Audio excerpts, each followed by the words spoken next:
comme je le disais, c'est un message, en fait, c'est une étude sur une série qui va s'étirer, qui parle des relations de couple. Un peu comme je disais l'autre fois, on n'a pas le choix de parler d'impudicité, de ces choses-là, de séparation, mais on va en parler beaucoup. Il y a un besoin dans l'Assemblée pour avoir une connaissance de ces choses-là. Puis ce qu'on veut faire, on veut marcher dans la volonté du Seigneur. Donc, c'est important de savoir ces choses-là. On va parler de discorde, on va parler de séparation, on va parler de divorce, on va parler de remariage à travers la série. Qu'est-ce que le Seigneur dit là-dessus? Donc, on va enseigner nécessairement à la positive, à la négative, mais ce n'est pas exclusif au couple parce que c'est un peu comme je discutais avec mon épouse en s'en allant, c'est plutôt une étude plutôt générale dans laquelle j'intègre les réalités des couples. Donc, ça s'adresse à tout le monde. Donc, dans cette série que nous avons presque épuisé ce que disent les proverbes, on a passé à travers les proverbes, je ne sais pas si vous avez remarqué, on a fait un cheminement des proverbes de Salomon sur ce qui pourrait affecter négativement les relations dans un couple. Il ne faut pas oublier que les proverbes ont été écrits pour notre bénéfice, afin que l'on puisse y trouver de la sagesse et du discernement. Quand ça le dit au début, la raison pourquoi les proverbes ont été écrits, c'est pour ça, pour on puisse épuiser sagesse et discernement. Donc, comme les proverbes font abondamment allusion au comportement humain entre la folie de l'homme animal et la sagesse potentielle des saints, il y a comme deux extrêmes qui nous est proposé dans les proverbes. Tu sais, un proverbe, souvent, il va dire ça, c'est mal, mais ça, c'est bien. Ou il va dire ça, c'est vraiment mal, mais ça, c'est vraiment bien. Donc, c'est souvent comme ça que c'est écrit les proverbes de Salomon. Donc, il est normal dans les proverbes, qu'on puisse y puiser des instructions pour nos relations interpersonnelles et nos relations de couple. Donc, pas seulement notre relation l'un vis-à-vis l'autre dans un couple, mais notre relation de couple vis-à-vis aussi les instructions que le Seigneur nous donne. C'est important d'avoir une bonne relation ensemble, mais une bonne relation ensemble, des fois, va passer par une bonne relation qu'on a avec le Seigneur, individuellement puis comme couple. Lorsque nous sommes enfants de Dieu, le Seigneur manifeste dans les Écritures qu'il y a des attentes envers ses enfants, envers nous. Bien sûr, les attentes vont varier en fonction de si nous sommes en couple ou célibataires. Spécial, mais c'est ça. Donc, il va y avoir des attentes individuelles, mais des attentes de couple. Pour un couple qui est dans le Seigneur. Même pour des gens un dans le couple est dans le Seigneur, puis l'autre ne l'est pas. Il y a même des instructions pour ça. Donc, tout est là, tout est dans les Écritures. Le Seigneur nous enseigne de deux manières distinctes, un peu comme je le disais d'entrée dans l'introduction, soit à la positive, soit à la négative. Un peu comme nous-mêmes, on enseigne nos enfants. On va dire, fais ceci, positif. Ne fais pas cela, négatif. Dans les deux cas, il nous indique parfois les conséquences ou les bénéfices qui accompagnent l'obéissance ou la désobéissance. Dieu nous met en garde, Dieu nous avise, Dieu nous avertit, Dieu nous fait des promesses de bénédiction qui va avec l'obéissance. Donc, ce qui est certain, c'est qu'il y a un principe clair dans les Écritures qui est invariable et c'est celui de tu récoltes ce que tu sèmes. Tu récolteras ce que tu sèmeras. Et tu vas récolter ce que tu as semé. C'est pourquoi nous avons parlé du comportement axé sur le sens, tels les péchés, l'impudicité, qui sont en lien avec les relations de couple. On peut lier ça aux relations de couple. Telle la fornication, l'adultère. Deux péchés qui sont le résultat d'un libre cours ou un laisser-aller à la chair et ses convoitises. Voici ce que les Écritures nous enseignent. On va aller voir dans Galates au chapitre 6. Puis dans Galates au chapitre 6, au verset 7. Donc, si vous voulez suivre, vous prenez des notes pour pouvoir étudier ça chez vous plus tard, pas de problème. Mais ça nous dit là, ne vous y trompez pas. On ne se moque pas de Dieu. Ce qu'un homme aura semé, il le moissonnera aussi. Quand on dit un homme, ça peut très bien être une femme aussi. Donc, celui qui sème pour la chair, moissonnera de la chair la corruption. Mais celui qui sème pour l'esprit, moissonnera de l'esprit, quoi? La vie éternelle. Ne nous lassons pas, je suis certain qu'il y aurait peut-être un message, un parallèle à faire avec la parabole du semeur là-dedans, mais on continue. Ne nous lassons pas de faire le bien, car nous moissonnerons au temps convenable si nous ne nous relâchons pas. Donc ça, c'était le verset 9. Si vous êtes sauvés en Jésus-Christ, ça dit de ne pas se relâcher. Ça dit, car nous moissonnerons au temps convenable si nous ne nous relâchons pas. Donc, ça nous dit de ne pas nous relâcher. Ailleurs, ça nous dit de travailler à notre salut. Mais, il n'y a aucune œuvre. Ça, on sait qu'il faut lier les choses ensemble. Il n'y a aucune œuvre qu'on peut faire ou accomplir pour être sauvé. Il n'y a rien que vous puissiez faire non plus pour perdre votre salut. Seulement, comme les Écritures l'enseignent, le salut en Jésus vient avec un travail, par exemple. Des œuvres que Dieu a préparées d'avance afin que nous les accomplissions.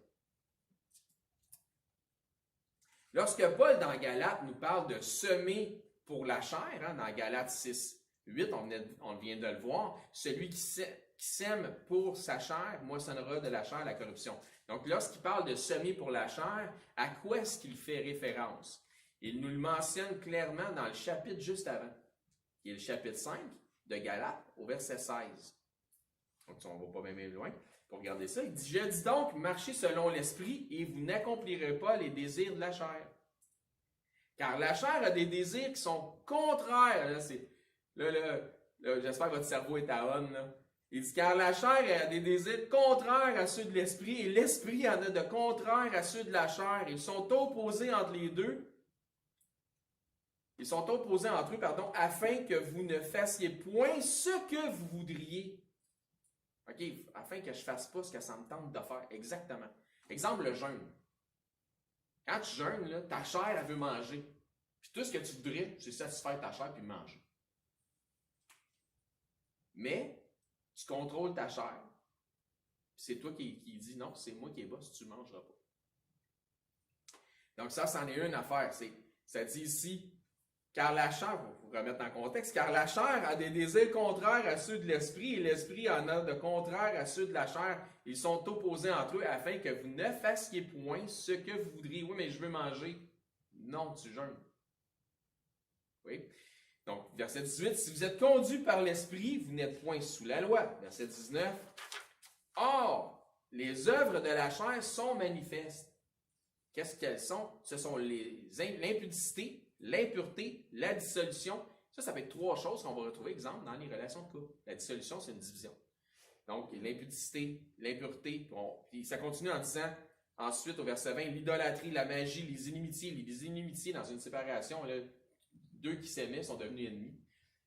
Les querelles, les jalousies, les animosités, les disputes, les divisions, on voit, c'est des choses qui peuvent être dans des relations de couple. Les sectes, l'envie, l'ivrognerie, les acceptables et les choses semblables. Les acceptables, qui serait peut-être le contraire de jeûner.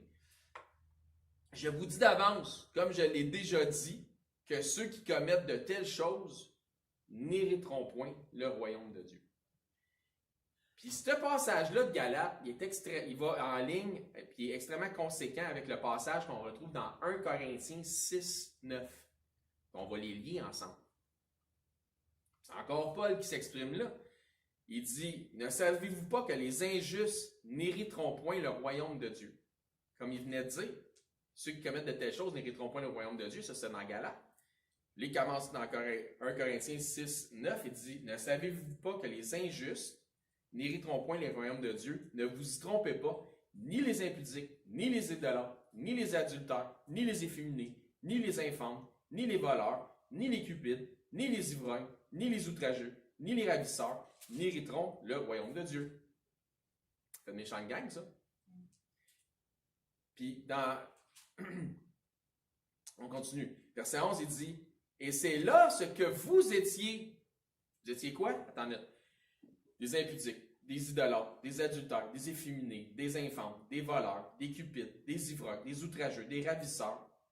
Et c'est là ce que vous étiez, quelques-uns de vous, mais vous avez été lavés.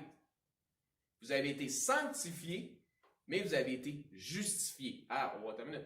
Mais vous avez été justifiés. Ça nous disait tantôt, ne savez-vous pas que les injustes, mais vous avez été justifiés. Vous étiez injuste, vous ne l'êtes plus. D'accord? Vous avez été justifiés au nom du Seigneur Jésus-Christ et par l'Esprit de notre Dieu. Nous sommes même sauvés par la grâce. dans ce corps mortel, des êtres faits de chair et assujettis à des faiblesses. Nous sommes constamment attisés et amorcés par nos propres convoitises. Mais avec le salut vient un combat et des épreuves quotidiennes entre les désirs, les pulsions et les faiblesses de la chair et ce que l'Esprit de Dieu qui habite en nous nous dicte de faire. Tous nos péchés sont reliés à 3 éléments, j'ai déjà enseigné ça. La convoitise de la chair, qui est un des premiers, donc c'est pulsion charnelle. La convoitise de la vue, les choses qu'on regarde et qu'on convoite, et l'orgueil de la vie. Tous les péchés qu'on peut commettre sont reliés à ces 3 éléments-là, et ces 3 éléments-là seulement. Comme Paul le dit, tant et aussi longtemps que nous serons dans ce corps de corruption, nous serons assujettis à des faiblesses. C'est pourquoi nous devons laisser l'Esprit de Dieu prendre contrôle de cette chair qui est temporelle. Voici donc son exhortation dans Galates, avant de nous parler des œuvres de la chair, dans Galates 5,16, ce que Paul dit, je dis donc, marchez selon l'Esprit, et vous n'accomplirez pas les désirs de la chair.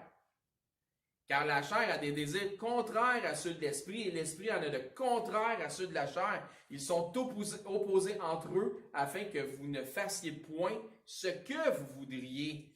Paul, ayant traité son corps lui-même durement, est bien conscient des faiblesses de la chair. Vous vous souvenez, Paul, il a été lapidé, fait naufrage, il a eu faim, il a été nu, il a été fouetté, il a subi toutes ces choses-là, il a durement traité son corps. Il a fait des vœux, des jeûnes, ici et ça. Il a marché, il a voyagé. Et donc, il a durement traité son corps. Dans Romains 7, au verset 18, ça nous dit là,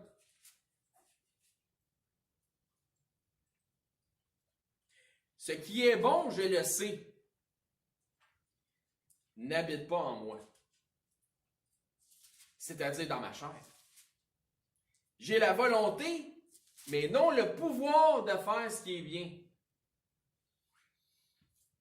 Car je ne fais pas le bien que je veux, mais je fais le mal que je ne veux pas. Tu sais, quand ça disait tantôt que l'esprit a des désirs contraires à la chair, en fait que vous ne fassiez pas ce que vous voudrez, mais que vous fassiez ce que vous ne voulez pas. Mais Paul nous exprime comment il sent à propos de ça dans Romains. On va tout ensemble ces versets-là. Galates, 1 Corinthiens, Romains. Car je ne fais pas le bien que je veux, donc il y a du bien que je voudrais faire, mais je fais le mal que je veux pas, puis je fais même pas le bien que je voudrais. Il dit parce que j'ai la volonté, mais j'ai pas le pouvoir. Puis, ce qui est bien, je le sais, ça habite pas en moi. Donc, il est conscient de ça. Ça, c'est une chose. Êtes-vous conscient de ça? Quand tu es conscient de ça, tu es allumé, tu es prêt, tu reconnais les signes, tu es conscient, fait que tu peux prendre, au lieu d'avoir une réaction, tu peux prendre une action déjà préméditée. Donc, tu sais déjà que si ça arrive, c'est ça qu'il faut que tu fasses. Et si je fais ce que je ne veux pas, ce n'est plus moi qui le fais, c'est le péché qui habite en moi. Je trouve donc en moi cette loi, quand je veux faire le bien, le mal est attaché à moi, car je prends plaisir à la loi de Dieu selon l'homme intérieur, mais je vois dans mes membres, dans sa chair, une autre loi qui lutte contre la loi de mon entendement et qui me rend captif, prisonnier de la loi du péché qui est dans mes membres, encore une fois dans sa chair. Il dit, misérable que je suis, dans d'autres versions ça dit, misérable homme que je suis, qui me délivrera du corps de cette mort, parce que la mort étant le bris de la relation entre lui et son Dieu. Parce que c'est le péché qui va faire en sorte, que ça va nuire à la relation qu'on a avec notre Dieu. Donc, toutes ces choses-là, misérable que je suis, qui me délivrera du corps de cette mort? Mais la réponse à ça, c'est Jésus-Christ. Jésus, c'est celui qui délivre. Il y a donc un continuel combat entre nous, même si nous sommes sauvés, donc en nous, même si nous sommes sauvés, il y a un continuel combat entre notre côté charnel et notre côté spirituel. On est un peu comme un mini-wheat. il y a un petit côté givré, un petit côté pliantier.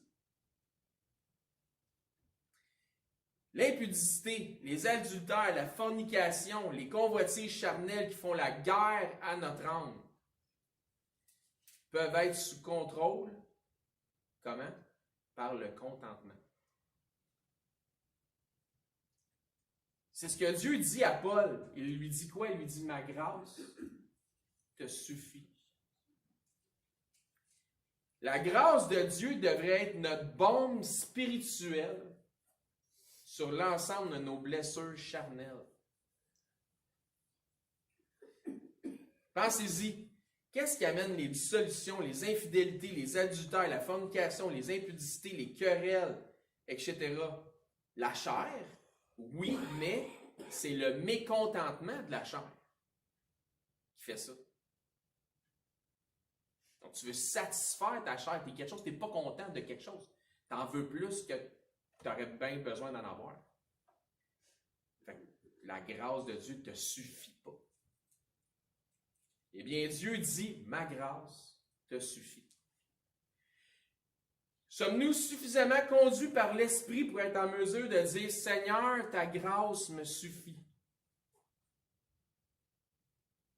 2 Corinthiens 12, 7.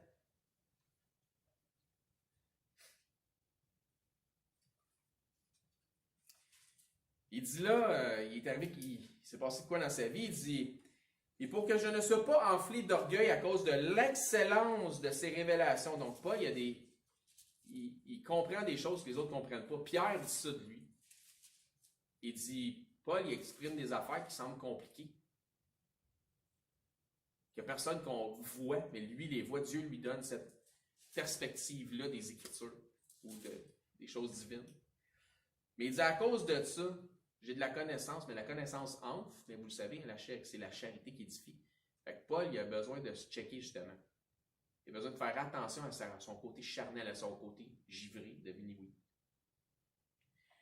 Il dit, et pour que je ne sois pas enflé d'orgueil à cause de l'excellence de ses révélations, il m'a été mis un écharpe dans la chair, un ange de Satan. Donc, Satan, faire une parallèle, ou une parenthèse plutôt, Satan a des anges qui le servent et qui sont actifs. Donc, il m'a été mis dans la chair un ange de Satan pour me souffleter et m'empêcher de m'enorgueillir. Donc, souffleter, c'est comme donner des claques en pleine face. Des claques au visage. Il dit, un ange de Satan m'a été mis en la chair afin que je ne devienne pas orgueilleux à cause de l'excellence de mes connaissances. 3 fois, j'ai prié le Seigneur de l'éloigner de moi, mais Dieu connaît les cœurs, puis il sait que Paul il a besoin de ça pour rester humble. Fait que la réponse divine a été la suivante. Il m'a dit, ma grâce te suffit. Tough it. Endure. C'est ça que Dieu lui a dit. Vis avec, fais avec, compose avec. Ça va rester. Car ma puissance, Dieu continue, il dit, car ma puissance s'accomplit dans la faiblesse. Il dit, moi, Dieu, je suis puissant quand toi, Paul, t'es faible. Si tu t'enorgueillis, tu t'élèves, je vais devoir t'abaisser. Mais quand tu t'humilies et tu te soumets, c'est là que ma puissance fait toute la différence à travers toi. C'est là qu'elle se révèle. Là, Paul reprend la parole, il dit, je me glorifierai donc bien plus volontiers de mes faiblesses afin que la puissance de Christ repose sur moi. Verset 10, ça dit, c'est pourquoi je me plais dans les faiblesses, dans les outrages, dans les calamités, voyez-vous, dans les persécutions, toutes des choses qui vont contre la satisfaction de la chair, dans les détresses pour Christ, car je suis faible. Quand je suis faible, c'est alors que je suis fort en Christ. Amen. Comme je le disais plus tôt dans le message, Dieu dans la Bible enseigne soit la forme positive ou à l'autre forme, qui est laquelle, Samuel? Tu as la forme positive, puis l'autre, tu as la forme négative. Bon. 3 morceaux de robot. Excellent. Merci. La forme négative. Donc, voyons un exemple à la forme positive. Si on va voir dans Deutéronome, vous allez voir, on va aller loin dans l'Ancien Testament, mais vous allez voir que ça s'associe à ce qui est dans le Nouveau Testament. Dans Deutéronome 28, au verset 1, Dieu commence en disant en mettant quelque chose de conditionnel. Il met une condition, il parle au peuple, il s'adresse au peuple, puis il dit si conditionnel. On est d'accord? Si tu obéis à la voix de l'Éternel, ton Dieu, en observant et en mettant en pratique tous ces commandements que je te prescris aujourd'hui, l'Éternel, ton Dieu, te donnera la supériorité sur toutes les nations de la terre. Tu te soumets à la volonté de Dieu et Dieu t'élève. Voici toutes les bénédictions qui se répandront sur toi, qui seront ton partage, lorsque tu obéiras. Donc, il va y avoir des bénédictions qui vont se répandre lorsque tu obéiras. Encore une fois, c'est conditionnel. À la voix de l'Éternel, ton Dieu. Verset 15. Parce qu'ensuite, il enchaîne à la forme négative. Ça, c'était la forme positive. Il dit, mais si tu n'obéis point à la voix de l'Éternel, ton Dieu, si tu n'observes pas et ne mets pas en pratique tous ces commandements et toutes ces lois que je te prescris aujourd'hui, voici toutes les malédictions qui viendront sur toi et qui seront ton partage. Tu seras maudit dans la ville et tu seras maudit dans les champs. Et il continue. Donc Dieu promet ici la bénédiction et la vie pour l'obéissance et la malédiction et la mort pour la désobéissance. Puis il termine en disant ceci, si on va tout de suite, on saute au chapitre 30, verset 19. « Je prends aujourd'hui à témoin contre vous le ciel et la terre. » C'est enregistré. « J'ai mis devant toi la vie et la mort, la bénédiction et la malédiction. » Là, il donne une suggestion très positive. Choisis la vie. Tu as le choix. Tu as une option. Tu sais, le fameux libre arbitre, que certaines dénominations ne croient pas qu'il existe. Ben, là, il nous en parle. Choisis la vie afin que tu vives, toi et ta postérité. Le point que je souhaite faire ici, c'est qu'au contraire de certains téléévangélistes de ce monde qui ne prêchent que des messages ultra positifs, que Dieu y est bon, que sa seule tâche à Dieu, là, c'est de te bénir, de te guérir, de t'enrichir. Ben, c'est vrai que Dieu est bon. Vous êtes d'accord? Parfait. C'est vrai que Dieu souhaite nous bénir. On est d'accord aussi. Mais c'est drôle, c'est conditionnel. Ça a commencé par si tu fais ci, puis si tu fais ça. Puis si tu ne le fais pas, ben c'est ça qui va arriver. Parce que tu récoltes ce que tu sèmes.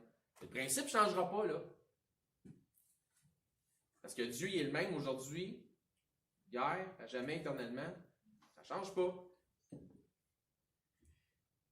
Donc, c'est conditionnel à quoi? Allez voir, c'est conditionnel à... On va ramener ça à un dénominateur commun.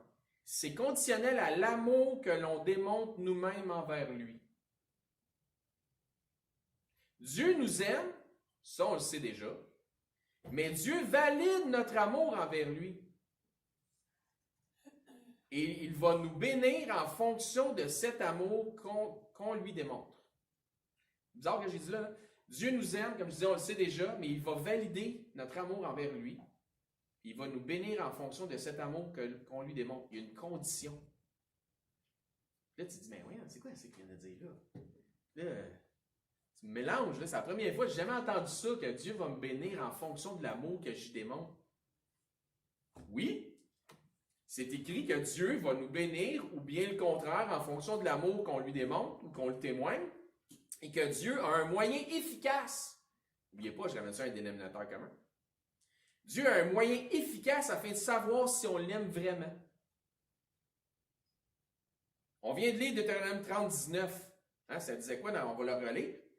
De regarder ce que ça dit tout de suite après, au verset 20. Mais dans Deutéronome 30, 19, j'en prends aujourd'hui à témoin contre vous, le ciel et la terre. Si tu ne le fais pas, c'est contre toi que les témoins vont témoigner. J'ai mis devant toi la vie et la mort, la bénédiction et la malédiction. Tu as le choix. Choisis la vie afin que tu vives toi et ta postérité, pour aimer l'Éternel ton Dieu, pour obéir à sa voix et pour t'attacher à lui, car de cela dépendent ta vie et la prolongation de tes jours. Comprenez-vous, là? Il dit pour aimer l'Éternel ton Dieu et pour obéir à sa voix. Dieu, il y a un gauge, il y a une façon de savoir si tu l'aimes. Puis il va te bénir en fonction de l'amour que tu lui démontres. Dieu dit ici, si tu m'aimes, tu vas obéir à ma parole. C'est comme ça que je vais savoir que tu m'aimes. Ton obéissance sera pour moi une démonstration de ton amour et de ton attachement. Ça n'irait pas en ligne avec ce que Jésus dit. On va ramener ça au Nouveau Testament. Si vous m'aimez, gardez mes commandements. Si vous gardez mes commandements, vous demeurez dans mon amour. Vous trouvez ça dans Jean 14, 15 puis Jean 15, 10. Ce que je viens de dire là. C'est drôle, hein? Dieu dit quelque chose dans Deutéronome, puis on est capable de faire un lien avec ce que Jésus dit dans le Nouveau Testament. Dans nos relations de couple, comme dans le reste de notre vie, il faut s'assurer d'être dans la volonté de Dieu. D'agir et de prendre des décisions qui vont dans le même sens que la pensée de Dieu. Si vous aimez Dieu, vraiment, vous allez vouloir obéir à sa voix. Mais la chair, elle ne veut pas. L'esprit veut, mais la chair ne veut pas. Comprenez où ce que je m'en vais avec ce message-là? Excellent. Le contraire que de l'obéissance à sa voix, le contraire de ça démontrerait un endurcissement de cœur. Si tu laisses trop aller ta chair, c'est que tu endurcis ton cœur contre la volonté de Dieu, contre la parole de Dieu, contre ce que Dieu s'attend de toi, contre ce que Dieu demande de toi. Parce que tu laisses trop ta chair dominer. C'est pourquoi Dieu résiste aux orgueilleux, mais il va faire grâce à qui? À ceux qui s'humilient et qui se soumettent à sa volonté. Dieu fait grâce aux humbles. Un couple uni dans la parole de Dieu sera un couple béni. Les deux doivent faire leur part vis-à-vis l'un et l'autre, mais surtout vis-à-vis ce que Dieu dit dans sa parole. La question, c'est avez-vous la foi? Car la foi vient de ce qu'on entend. Ce qu'on entend vient de la voix, la parole de Dieu, de Christ. Choisis la vie afin que tu vives, toi et ta postérité, pour aimer l'Éternel ton Dieu, pour obéir à sa voix. As-tu la foi? Avez-vous la foi? Et pour t'attacher à lui, car de cela dépend ta vie et la prolongation de tes jours. Tu sais, quand ça nous dit dans les Écritures, tu aimeras l'Éternel ton Dieu de toute ton âme, de toute ta force, de toute ta pensée, de tout ton tout. Puis ton prochain comme toi-même, de là dépendent tous les commandements. C'est le premier et le plus grand commandement, c'est d'aimer l'Éternel ton Dieu de tout ton cœur, de toute ta pensée, de tout ton tout. Choisis la vie afin que tu vives, toi et ta postérité, pour aimer l'Éternel ton Dieu, pour obéir à sa voix. Si tu as la foi, tu vas faire ce qu'il dit parce qu'il y a une promesse de bénédiction de rattacher à ça. Tu veux-tu les bénédictions? Et c'est un peu, on va y aller avec un esprit très mondain. Là. J'ai les 6 numéros de la loterie gagnante. Veux-tu être millionnaire? Oui, ben. 1, 2, 3, 4, 5, 6. Ah ben non. C'est un choix. C'est très mondain, mais c'est très terre à terre. Si vous comprenez les choses terrestres, vous comprenez les choses spirituelles. La bénédiction est reliée, la promesse est là, mais on ne le fait pas parce qu'on n'a pas la foi. Puis si on avait la foi, on obéirait à la parole de Dieu. Parce que la foi vient de ce qu'on entend vient de la parole de Dieu. Donc, afin que pour obéir à sa voix, pour t'attacher à lui, car de cela dépend ta vie et la prolongation de tes jours. C'est aussi bon pour la prolongation des jours de la vie du couple des chrétiens. Un autre exemple d'enseignement à la positive et instantanément à la négative, surtout dans les proverbes, un peu comme je disais tantôt que les proverbes, des fois, vont dire tout de suite le positif et instantanément le négatif et vice-versa. Proverbe 12,4, ça dit une femme, vous le connaissez bien, une femme vertueuse est la couronne de son mari, on l'a vu plusieurs fois dans l'étude déjà, donc à la positive. Une femme vertueuse est la couronne de son mari. Mais celle qui lui fait honte est comme un cancer des os, la carie pour les os. Donc, sur une note plus positive, tant qu'elle est à la positive, parlons un peu de cette femme virtueuse qui est comme une couronne pour son mari. C'est justement dans les proverbes qu'on en trouve le meilleur éloge. Le côté le plus intéressant, c'est que c'est ce qui nous en est dit. En fait, ça vient d'une perspective féminine. Donc, c'est les proverbes de Salomon. Mais ça vient d'une perspective féminine parce que c'est élaboré par la mère du roi Lémuel. Que Salomon a dit, ça c'est sage et intelligent, je vais mettre ça dans les proverbes. Et nous allons terminer cette rencontre aujourd'hui avec ce passage d'écriture, ce qui devrait nous laisser jusqu'à la semaine prochaine pour méditer et considérer les côtés positifs de ce que ça nous révèle. Donc, dans le Proverbe 31, versets 10 à 31, je vais vous faire de la lecture. Et, ça sera votre devoir, pour cette semaine. Lisez, relisez Proverbe 31, 10 à 31. Méditez-le. Et, qui sait, probablement qu'on va avoir un enseignement qui va s'en suivre la semaine prochaine. Dieu voulant. Donc, qui peut trouver, verset 10, une femme virtueuse? Elle a bien plus de valeur que les perles. Le cœur de son mari a confiance en elle et les produits ne lui feront pas défaut. Elle lui fait du bien et non du mal tous les jours de sa vie. Il n'y a pas d'option. C'est tous les jours de sa vie, elle lui fait du bien et non du mal. Elle se procure de la laine et du lin. Elle travaille d'une main joyeuse. Elle est comme un navire de marchand. Elle amène son pain de loin. Elle se lève lorsqu'il est encore nuit et elle donne de la nourriture à sa maison et la tâche à ses servantes. Elle pense à un champ et elle l'acquiert. Du fruit de son travail, elle plante une vigne. Elle ceint de force ses reins et elle affermit ses bras. Elle sent que ce qu'elle gagne est bon. Sa lampe ne s'éteint point pendant la nuit. Elle met la main à la quenouille et ses doigts tiennent le fuseau. Elle tend la main au malheureux. Elle tend la main à l'indigent. Elle ne craint pas la neige pour sa maison. On a-tu eu de la neige cette année, nous autres? Hein? Car toute sa maison est vêtue de cramoisis. Elle se fait des couvertures. Elle a des vêtements de fin lin et de pourpre. Son mari est considéré aux portes lorsqu'il siège avec les anciens du pays. Elle fait des chemises et les vend. Elle livre des ceintures aux marchands. Elle est revêtue de force et de gloire, et elle se rit de l'avenir. Elle ouvre la bouche avec sagesse. Des instructions aimables sont sur sa langue. Elle veille sur ce qui se passe dans sa maison. Et elle ne mange pas le pain de paresse. C'est comme ça qu'elle veille sur ce qui se passe dans sa maison. Ses fils se lèvent et la disent bien heureuse. Son mari se lève et lui donne des louanges. Plusieurs filles ont une conduite vertueuse, mais toi, tu les surpasses toutes. La grâce est trompeuse et la beauté est vaine. La femme qui craint l'Éternel, ça c'est... Vous comprenez, il y a un lien entre être virtueuse et craindre l'Éternel. La femme qui craint l'Éternel est celle qui sera louée. Récompensez-la du fruit, donc du résultat de son travail, et qu'au porte les œuvres la louent. Quand même un bel éloge. En conclusion, faites-vous partie de ceux qui ont choisi la vie?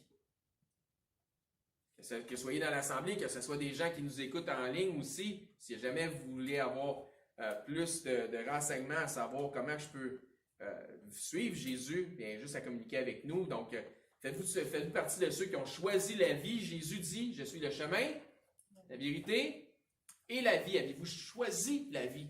Choisi la vie que ça nous disait tantôt. Choisir la vie, c'est choisir Jésus. Donc, avez-vous choisi Jésus? Avez-vous choisi de suivre Jésus, le chemin, la vérité et la vie?